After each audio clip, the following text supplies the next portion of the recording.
Obviously, by announcing that we will no longer import Russian oil, we're taking some steps in that regard, but I think we need to do more. And you see, the good news is you see a number of American companies, without being pressured by government, without any mandate, they are taking that step, both because of the morality of it, but also because Russia's an unreliable partner. I mean, if you're doing business in Russia, you only do it through, some agreement with the government. And this government is a dictatorial, tyrannical government that is not only illegally invading Ukraine, but that is causing its own people to suffer. So what kind of a business partner is that? So I applaud the companies that have already taken steps to cut ties or back out of joint ventures with Russian companies, particularly Russian companies that are connected to the government of Russia. And I will not hesitate to use the role of my Senate office to encourage more Virginia companies to do the same thing. As I sit here right now, I don't know of Virginia companies that have big joint ventures. Most of the ones I'm aware about are in the energy industry, and many of the energy players are making those decisions to cut ties. At least a few are not. But I very much support President Zelensky's request in that way. Poland has been doing a lion's share of, there's as many Ukrainian recent arrivals in Poland as the entire population of the Warsaw metropolitan area. So this is a huge burden on the Poles. Much of our humanitarian aid is going to nations like Poland to help them deal with the refugee issues there.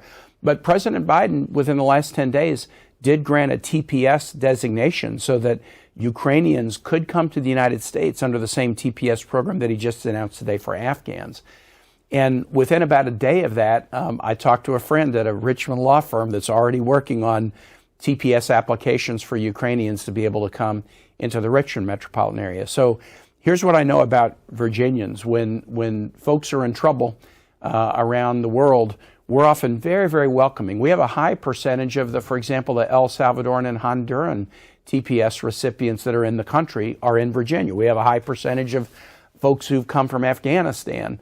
They are in Virginia. And I've just seen again and again the generosity of local churches, local families, resettlement organizations. The Catholic Diocese of Richmond has been really, and both dioceses in Virginia have been really strong on this. So I think there are opportunities for Virginians to play a role with Ukrainians who now do have the ability to apply for the TPS status. On the first question, President Biden does not want this to escalate into an all-Europe war.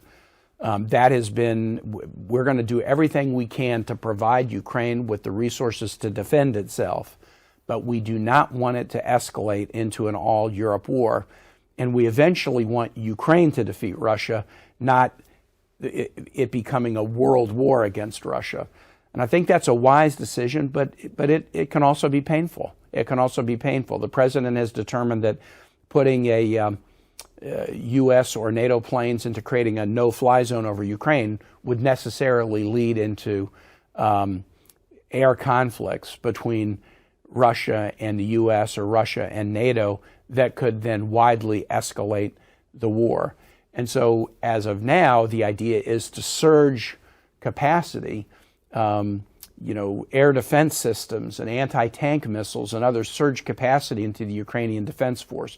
I think that is likely to be the path going forward, but the quantity and lethality of the military aid that we're providing Ukraine is dramatically escalating to give them those defensive capacities.